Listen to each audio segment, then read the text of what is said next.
Hello everyone, welcome to a video about an amazing solo played by Favino Lorier on the standard Some of These Days. Let's go!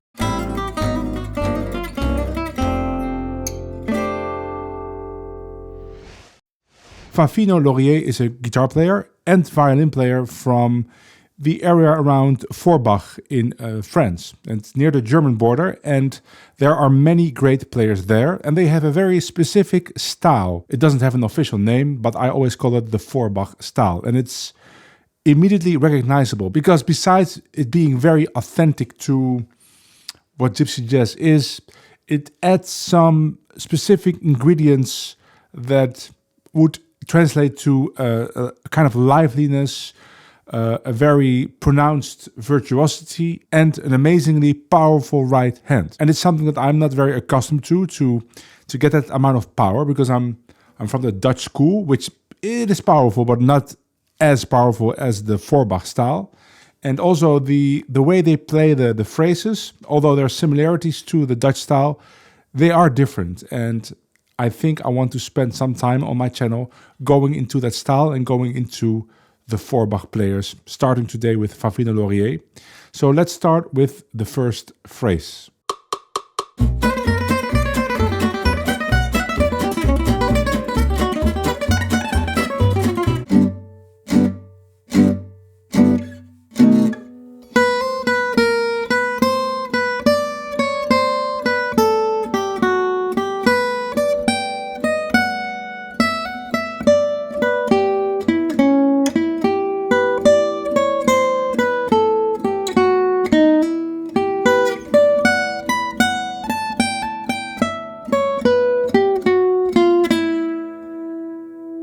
So it starts with a B7 chord going to E minor.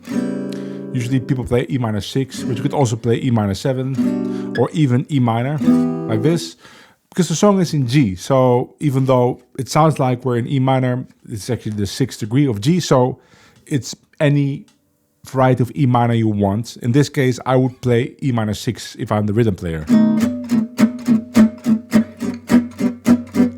Just to give the illusion of really being in E minor instead of playing E minor 7 and immediately giving away that we're in G. Now, Favino plays an altered phrase. Here with a sharp 9, right? We get this sound. Now, if I would start like that, I would actually go down to the third, to the D sharp. Something like that. But Favino plays a D sharp high, so he has to jump like this. And that jump is pretty uncomfortable. He does it with 3 fingers like this. 3, 4, 1. And it sounds great when he does it, but for me there's too many chances of having a closed position with 1 finger per fret and then opening your hand to play the big jump here and then closing it again. It's just too many changes in a short amount of time, especially in the tempo it is played in, about 265 beats per minute. So I prefer using 4 fingers. Now jump with 4. And now you have to stretch for this D sharp and immediately back to a closed position. That's the way I do it, and it's also the way I would recommend if you are used to playing with 4 fingers. It's easier than doing it with 3 fingers in the end. Of course, if you're used to a 3-finger system, you might be used to this kind of jumps.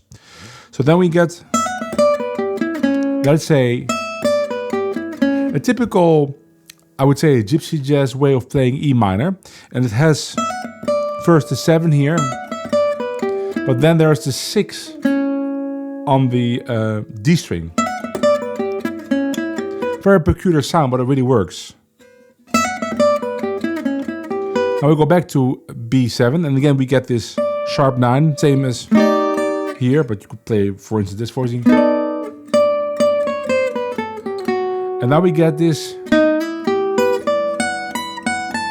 really very difficult to play in guitar because of this high B there, and I think I even hit a B flat on the recording. I think Favino actually also hits the B flat by accident. It's just because the B is very uncomfortable. So you should practice on playing that high B, but if you miss it, I mean, You play B flat, it's very fast, doesn't matter. Now, Favino plays a hammer-on, which I think sounds really great there. But for me, when I was recording it, I was always missing that hammer-on. It didn't sound right, so I was picking it separately. But I think you should practice it, and I will also practice it with the hammer-on, because it sounds nicer, it has a different kind of flavor.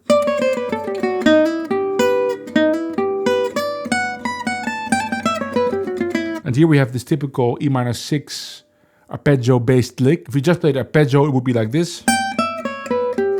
And then the lick around it would be... Again, we have this principle of playing E minor 7 with a 7 here, and then 6.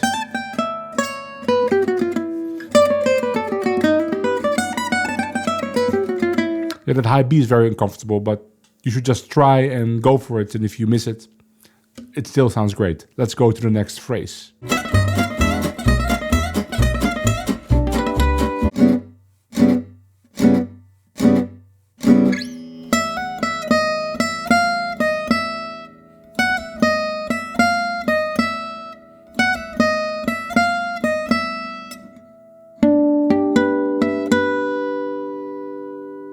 Here we have a really nice idea of using some guitar tricks. This kind of thing, it's a typical jungle thing, which is mainly used by gypsy jazz style guitar players. I never hear this used by more modern players or art style players, but it's a great effect. Now jungle would even do, this E would have a little, I don't remember if Favino does it, but I did it on recording just because it's a jungle thing, so I like it. Now we get this. So even though the chords change from E7 to A7, Favino chooses to treat that A7 as an E minor. And that is of course completely fine, because E minor 7 and A7, there's only one note difference really. And it's the D here, this D, changing to a C sharp. So it's that change from, which is E minor 7 to A7. And it always works just treating the dominant as the corresponding 2 chords. If A7 would be the 5 chord, then E minor 7 would be the 2 chord. And Favino stays on that E minor 7 sound.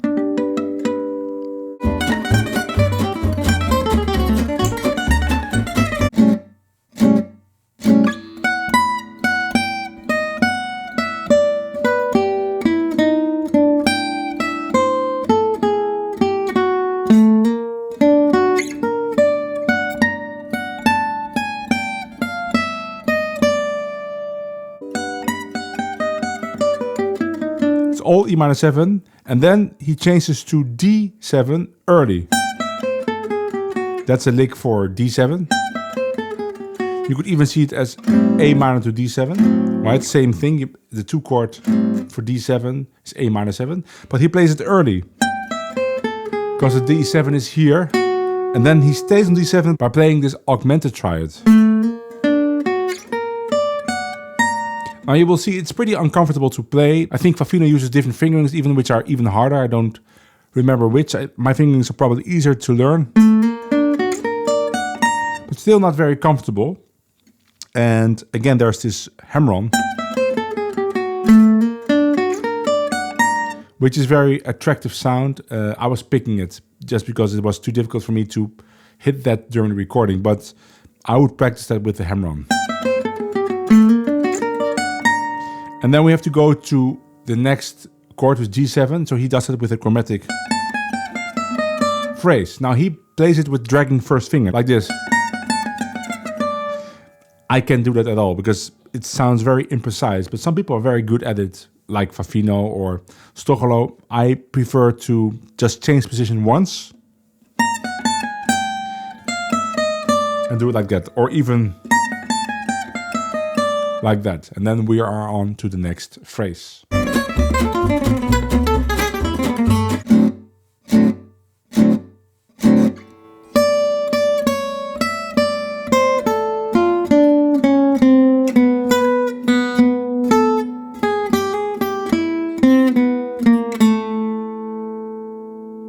Here we are at G7 to C.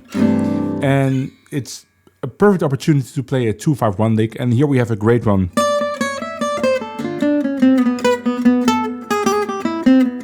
That's a great 2-5-1 lick from D minor 7, G7 to C, or you can play it on 2 bars of G7 to C, that doesn't really matter.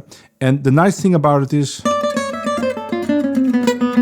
this effect. You play 2 Bs, then an open B string, and then again low B, and then going to the A, to the 9, and then resolving. Now you might say, so I can only play it then in C, because that open B string, but that's not really the case, because that open B string is kind of a ghost note. Let's say we play it in B flat, right? You don't really hear that open B string. If I play it slowly, yes. And of course that sounds awful, but fast you don't hear it. Not really. And the effect is still there of this kind of, yeah, it's not a guitar trick with that open string.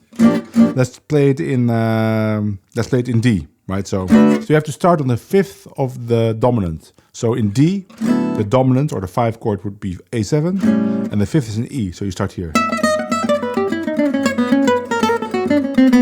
So somebody like Paulus would actually repeat that trick like this. Something like that, for example. Or he would even make it more chromatic, like this.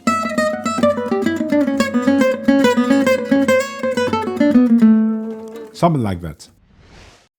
That was it for this video. And of course, there's more to this solo, because there was this amazing bit with the open strings and the tremolo slide and the powerful chords at the end. And I will make another video about those phrases, but I will make them especially for my patrons over at patreon.com. So if you check that out, you can join at several tiers. And at the lowest tier, €5 tier, you can download the tab that you saw on screen today, but also the tab of many other videos. And if you join at the €10 tier, you get access to the exclusive video I'm gonna make for the second half of this solo. I hope you liked this video, and if you did, please give it a like. Subscribe, hit the bell icon, all that good stuff. It really helps. I know some people don't believe it, but subscribing to a channel really helps out that channel. So you'll be really doing me a great favor by subscribing. So it's time to end this video. Hopefully I will see you in the next video right here on YouTube, or maybe on my Patreon. Bye.